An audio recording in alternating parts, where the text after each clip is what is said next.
An outhouse is the non-portable version. Traditionally, the average outhouse was about 3 to 4 feet square. I'm a big dude, that seems a little claustrophobic to me. 7 feet high, and it had no windows, no ventilation. Many outhouses had 2 holes of different sizes, one for adults and a smaller one for children. Other practical. Huh? This one had 3. Oh, this one had 3. All right. Oh, there's a diagram. I didn't even draw this one. This is great. Notes, Exhibit A, Exhibit B, 3 holes. What was it? Other practical matters. Many outhouses were painted white. Seriously? Every old West movie has lied to me. Painted white, so they could be seen in the dark at night, and before toilet paper. That's right, I said toilet paper. Mail-order catalogs were favored because the pages were soft. Now, here's Brother Miller with his outhouse soliloquy.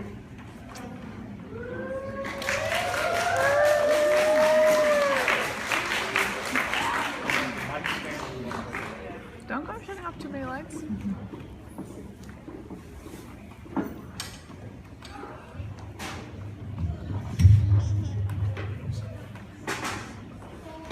If you were my age, you wouldn't have to have that diagram explained to you. You'd know where it was and what it was.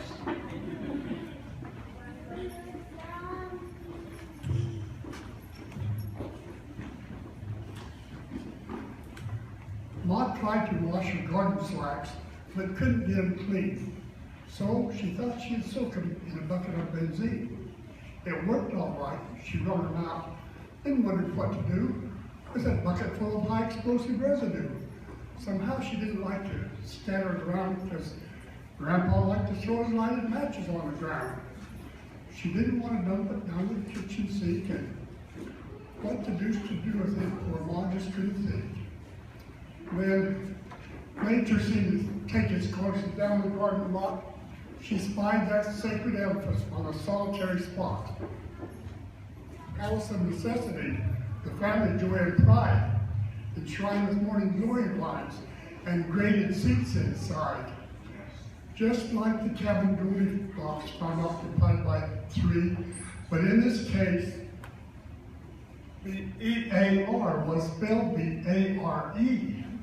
A small-sized seat for Baby Bear, a medium one for Ma, and a great section graced the bare old Grandpa.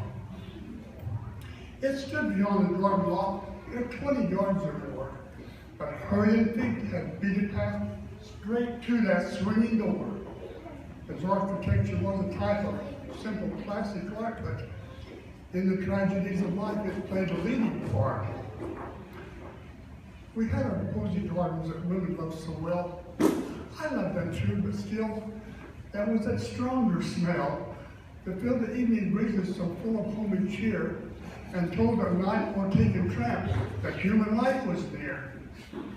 All day fat spiders spun their webs to catch that fleeting fly that flittered to and from the house where Mom was baking pies. Once a swarm of hornets built a nest in there and stung my unsuspecting aunt, I dare not tell you where. Father took a flaming pole, that was a happy day. He nearly burnt the shanty down, but the hornets let it stay. I knew the spot where Grandpa sat. It was padded all around. Once I tried to sit there. It was far too wide, I found. My arms were not too little, and I jackknifed there to stay. They had to come and pull me out, else I'd have passed away. Father said ambition was the thing that boys should shun, so I just used the children's home till boyhood days were done. Well, Mom was quite relieved to get this worry off her mind, so picking up that bucket so combustibly inclined, she hurried down that garden lot to that palace so discreet and dumped that bucket of benzene right through that center seat. Next morning, Grandpa rose, took on a hearty meal. Said by gum I read this.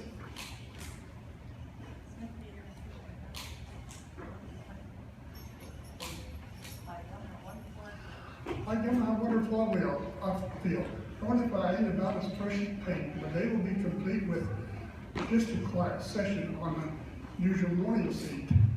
To smoke my pipe and meditate, maybe ride home, for that's the time when bits of rhyme go jingling through my nose.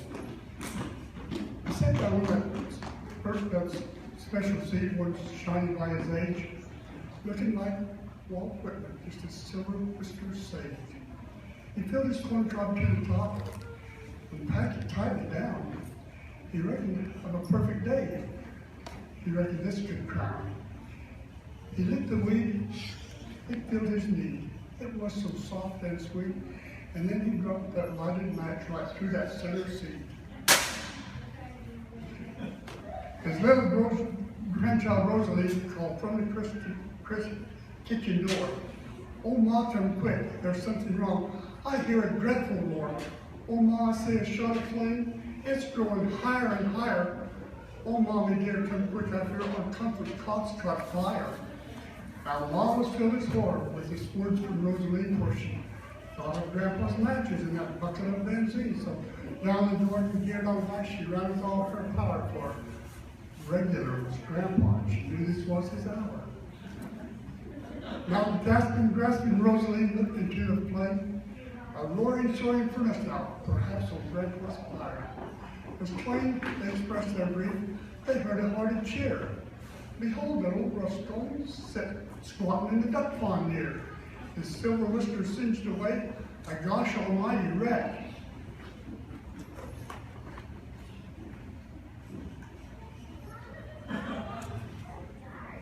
Half the door of the toilet seat twined around his neck. He said, "Did you hear the ruckus that I made? Nearly scared me half to death. I hope you weren't too much afraid, but now I better be crawling out of this bad license wet, for what I aim to figure out is what to do so I can't."